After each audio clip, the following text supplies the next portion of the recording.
আজকে আমি আবার অনলাইন ক্লাসে এসেছি। ঘটনা হচ্ছে ছেলে মেয়েদের মধ্যে আমি জ্যামিতি সম্পর্কে যে ধারণাটা দিতে চাইছি আমার ফেসবুকে থাকছে এবং ভিডিও থাকছে, তাতে ছেলেমেয়েরা ইচ্ছা করলে রিপিট করতে পারবে, দুবার তিনবার দেখতে পারবে।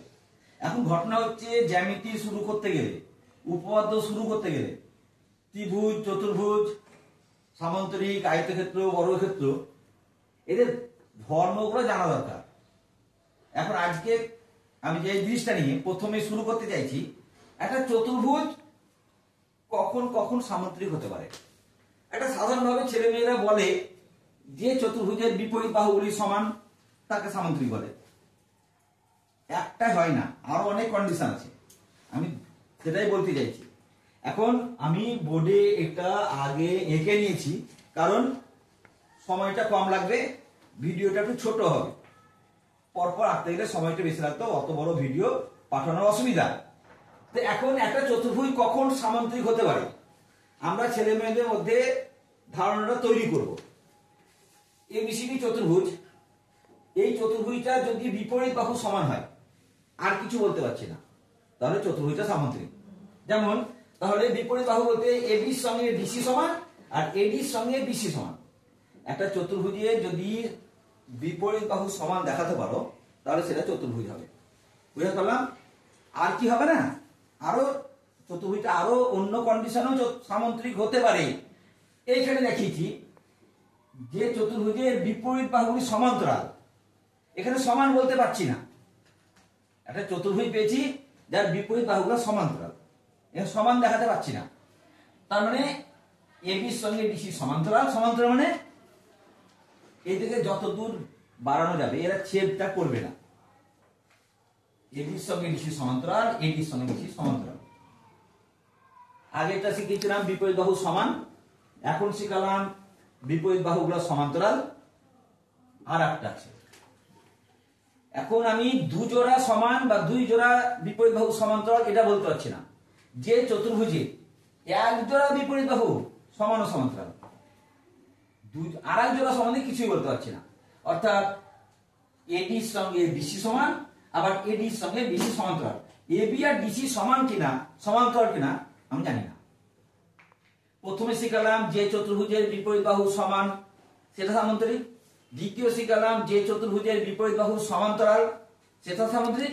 3 নম্বরে শিখালাম যে চতুর্ভুজে এক জোড়া বিপরীত বাহু সমান ও সমান্তরাল সেটা সামান্তরিক। আর কি হয় না, আরো হয়। একটা চতুর্ভুজ আর বাহুগুলো সম্বন্ধে বলতে পারছি না, কিন্তু যে চতুর্ভুজের বিপরীত কোণ সমান তাহলেও সেটা সামান্তরিক।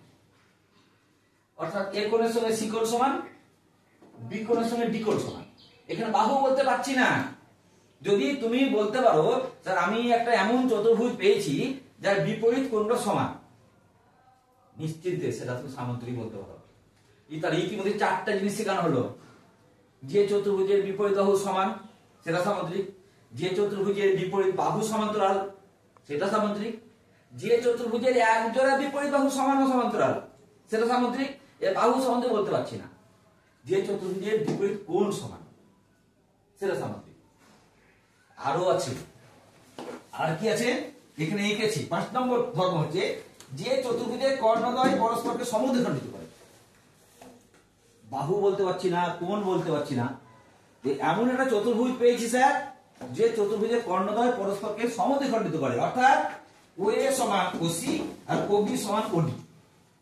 একটা চতুর্ভুজ কত ভাবে সামান্তরিক হতে পারে, এই ধর্মগুলো জানলে সামান্তরিক সংক্রান্ত উপপাদ্যগুলা পড়াতে সুবিধা।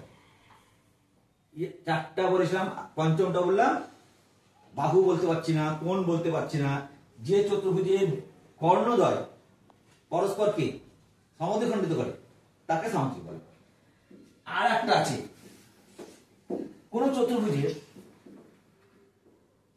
ছেদকের একই পার্শ্বে অবস্থিত ছেদকের একই পার্শ্বে অবস্থিত অন্তস্থ দুটো কোণ যদি 180 হয়, ছেদকের একই পার্শ্বে অবস্থিত দুটো অন্তস্থ কোণ এ কোণ প্লাস বি কোণ যদি 180 হয়, বি কোণ প্লাস সি কোণ যদি 180 হয়, তাহলেও সেটা সামান্তরিক।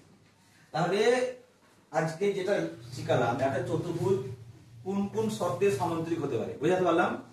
তোমরা এইটা বাড়িতে রিপিট করো। ধন্যবাদ।